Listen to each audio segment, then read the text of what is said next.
So you had already made the decision. I was going to fire regardless of recommendation. So there was... When I decided to just do it, I said to myself, I said, you know, this Russia thing with Trump and Russia is a made-up story. On Friday afternoon, the New York Times broke big news that may give us the clearest picture yet of Donald Trump's motives for that startling revelation that he made to Lester Holt back in May. Special counsel Robert Mueller now has a draft of the original letter that Trump wrote firing Comey, which offers a, quote, unvarnished view of Trump's motives. The Times has not reviewed the letter, but reports that a dozen administration officials confirmed that White House counsel Don McGahn opposed sending it because he, quote, believed that its angry, meandering tone was problematic. Joining me now, our former State Department senior advisor Nayyera, MSNBC intelligence analyst Naveed Jamali, MSNBC contributor Malcolm Nance, and journalist Sarah Kendzior. Thank you all for being here. Nayyera, I'm going to come to you first. What I find fascinating about this whole story, and Politico has an even more extensive piece going into it, is that it seems that what happened is that Donald Trump goes out to Bedminster. He's supposed to be playing golf with Jim Norman and whatever his name is from Greg Norman. And instead it rains. And so instead he sits inside watching Fox and Friends just going crazy and stewing.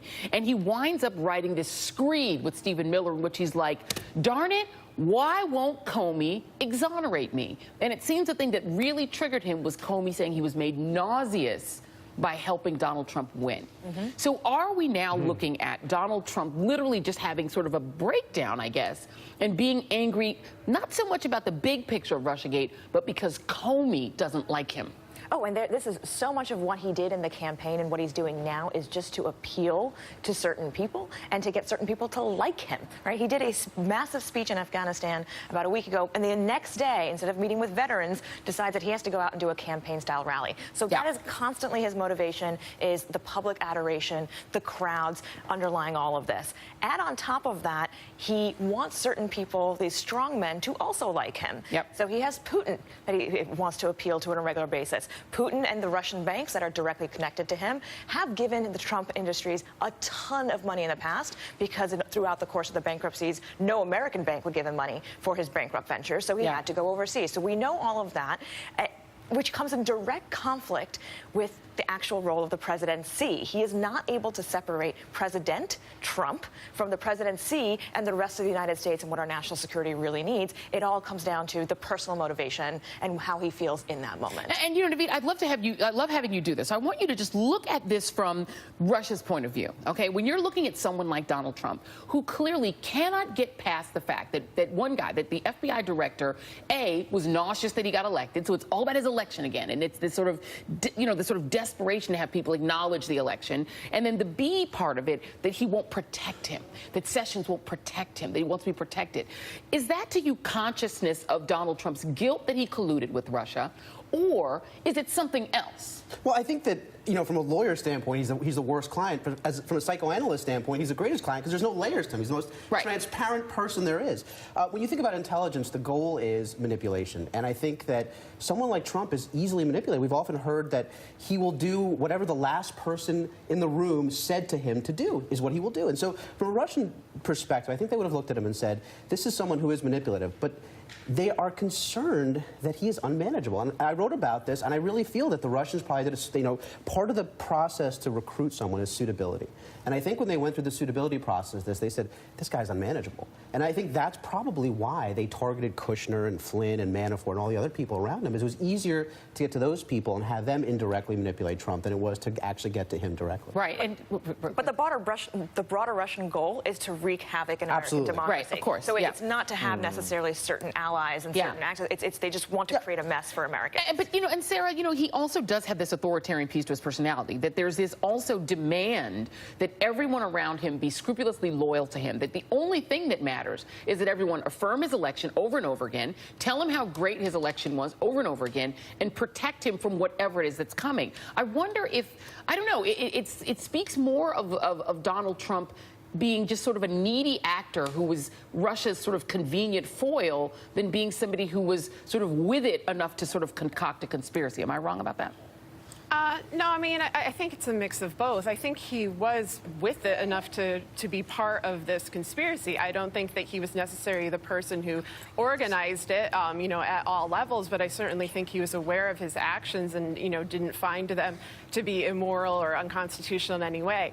You're absolutely right that one of his essential traits is to demand loyalty oaths from everyone around him. He did this to Comey, and, you know, throughout his career, he did this to people who worked for them and also required them to sign NDAs because he was aware enough, you know, that he was doing things, that he was committing wrongdoings, that he wanted to make sure that kind of information didn't get out. One other thing is, you know, Trump sought the presidency in various forms for 30 years. He was involved with the GOP and some of its most shady players, including Roger Stone and Paul Manafort, for 30 years. So this idea that he's some sort of political neophyte who accidentally got swept up in all this, and, you know, also he's been involved with Russia and Russian dealings both financially and politically for 30 years. The idea that he's new to this is a myth. He certainly isn't some kind of, you know, mastermind, but he's not innocent and unaware of what he was getting into either. Oh, no, yeah, no, and I am not suggesting in any sense that Donald Trump was innocent and aware of it. It's more that, I don't know, Malcolm, I'm going to come to you on this, that it seems that, to Sarah's point, Donald Trump has been obsessed with doing business in Russia, with currying favor with Russian leaders since the 80s, since Roger Stone helped him put together this op-ed assailing the Reagan administration for essentially being too hard on the then Soviet Union. He's had this singular obsession, which had to have made him attractive to the Russian, you know, to the Kremlin, as somebody that they would love to have in a position of power because he'd want their interests, right? He'd have their interests at heart. So I wonder, I don't know, you see that the walls are circling. You've got the IRS now involved in terms of this investigation. You've got Mueller working with Schneiderman in New York, circling around Donald Trump's business ties. You've got Mueller undercutting essentially the use of the pardon power because he can now essentially say, I don't care what you do if you pardon them for state crimes. Pardon them for federal crimes, they're still up for state crimes. It does feel like the walls are closing in, but it's closing in.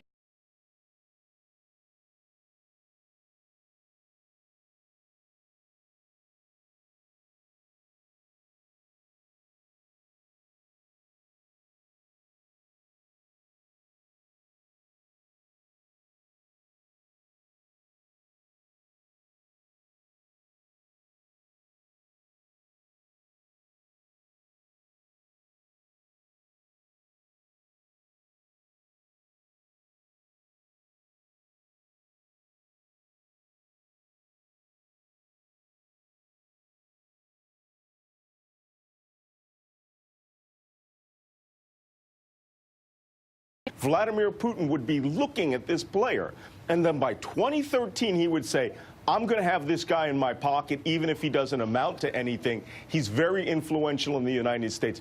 And then from that point on, he is being played like a marionette by Vladimir Putin and his cronies themselves. But you get to November of last year, and let me tell you something. If we didn't have a hurricane this week, that letter between Felix Sater and Cohen would be considered the bridge between Trump's own personal desires and the Kremlin, throwing all of their effort behind him. We'd be talking impeachment this week.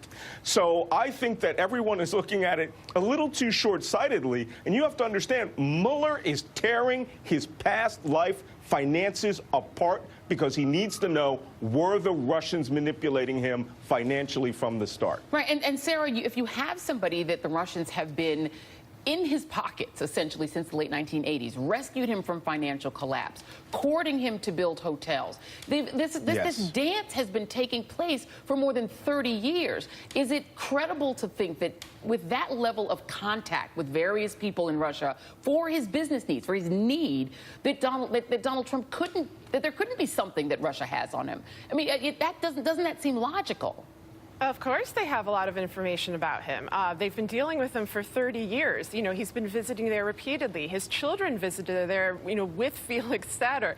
All of these side players that have been involved in the election campaign also were visiting Russia. All of those people were being monitored. And, you know, it's their job. It's pragmatic for players in the Russian government who analyze, you know, these various influential figures in the United States, see what their utility is, see what their weaknesses are. As was mentioned before, Trump puts his weaknesses out on display. I think they know exactly what kind of buttons to push, and I think they know how to make him useful both in a political sense, and in terms of strengthening Russia, weakening America, and also in a financial sense, in terms of currying favor and allowing certain deals to go through with things like, for example, dropping sanctions, withdrawing from NATO, collaborating on various financial initiatives. All that's beneficial to Russia. So, of course, they're going to be watching. And let's not closely. forget that the same people that were trying to put together these business deals, the lawyer Michael Cohen and Felix Sater, turned around and then presented a peace deal that would drop Russian sanctions. We keep coming back to that idea of dropping sanctions